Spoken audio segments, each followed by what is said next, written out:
Looking, that looks like it's one of the guinea fowl browns.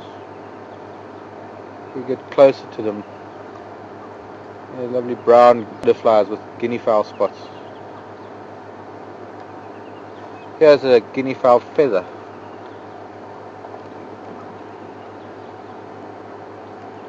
The butterfly is very similar to this. They're almost identical.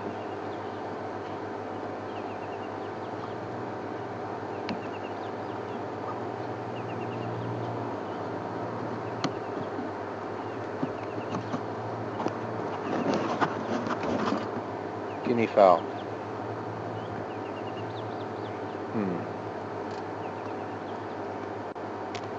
So we're now watching lion do what lion do best.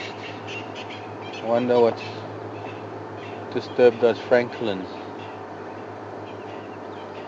The lion aren't really paying much attention to that, but something walked through there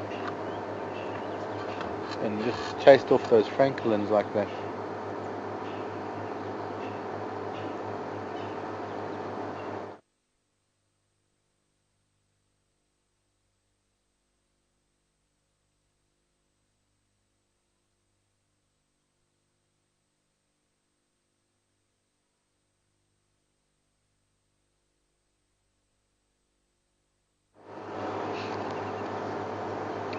I was wondering if somebody was going to comment on my postulating whether these cubs have an illness. Well, I'm pretty sure. Having a look at the dung and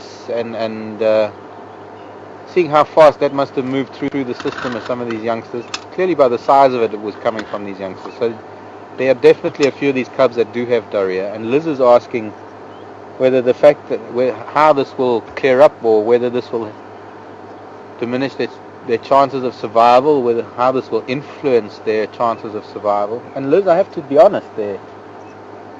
Sadly, this is where some of them fall. How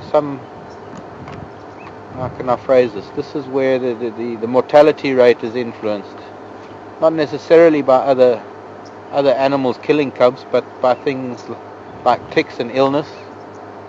And what could very well happen is that a young cub like this could lose condition to such a point that it can't keep up with the pride, that the condition doesn't clear up quick enough.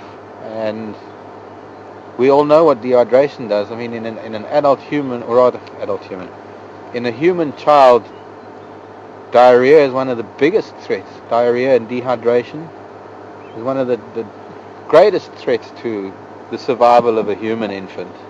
In fact, it's probably got to be one of the contributing factors in the death rate in third world countries,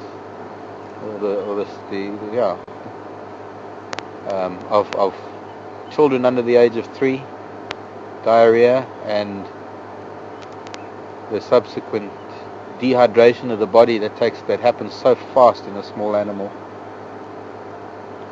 So very much so, these cubs are at a critical point now, whether it's going to clear up or not. They could well eat grasses and things that help them clear the bug in their tummy.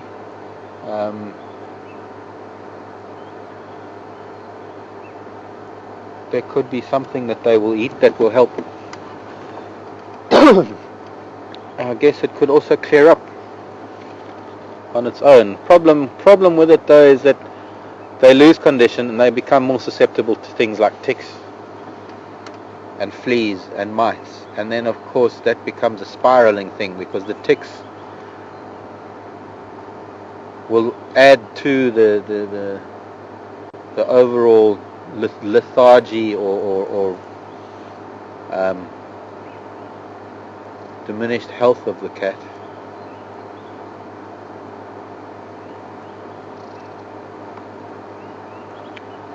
And I'm sure there's possibly a question or two coming through, why can't we do something about it? And well, I think one of my main answers there is that's a level of interference that we can't go to. I think if I don't know, there's a huge discussion on that. So I've just got to drink some water, something in my throat.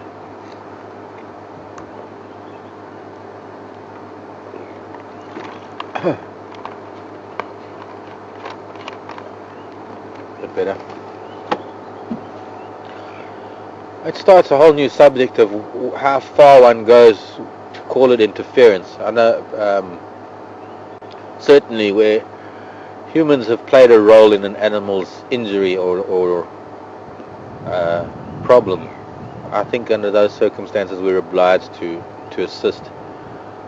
I've been in situations where we've had to dart lion, leopard, wild dog, rhino to take snares off of their necks or their legs or to remove snares. Some cases where they were almost on the brink of death, where we've managed to rehabilitate them. Well, I suppose not so much rehabilitate them, but just treat the wounds and just let them rehabilitate themselves. I've been involved in all three, lion, leopard and wild dog, where we've had to cut snares off of them with the aid of the state veterinarian from the Kruger, where he's administered antibiotics and sewn up the wound, and we've been able to keep track of those individuals for the rest of their lives. There was a magnificent leopard that was born more or less in the central region of the Sabi Sand that I knew as an 11-year-old Tom in his prime. It was one of the biggest leopards I've ever known. There was a lioness way down in the south of the Sabi Sand, also had a snare taken off of her neck. The cut was also so severe that we didn't even think that she'd make it. It had cut into the esophagus. I think it was the esophagus. Which one's in front? Trachea. Maybe cut into the trachea.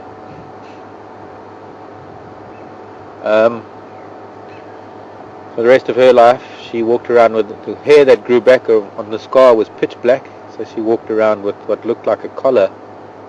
There was just darkened hair that grew back above the scar. But in a case like this, where it's an illness of a cub, I think it would be more detrimental to the pride and the cub themselves if we were to try and dart it and separate it from the pride and then somehow try and get it back to the pride after giving it an antibiotic.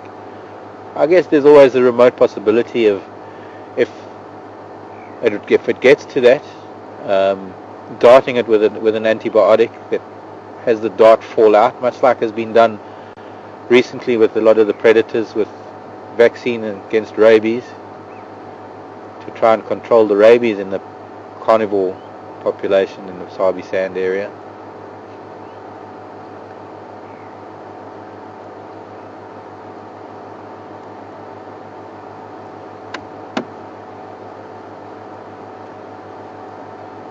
But a youngster like that there might even still be one of these females lactating, and that's even a possibility, I guess.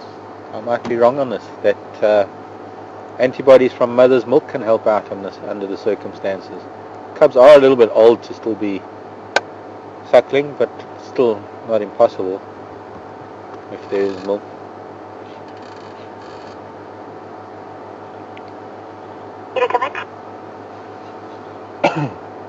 You go.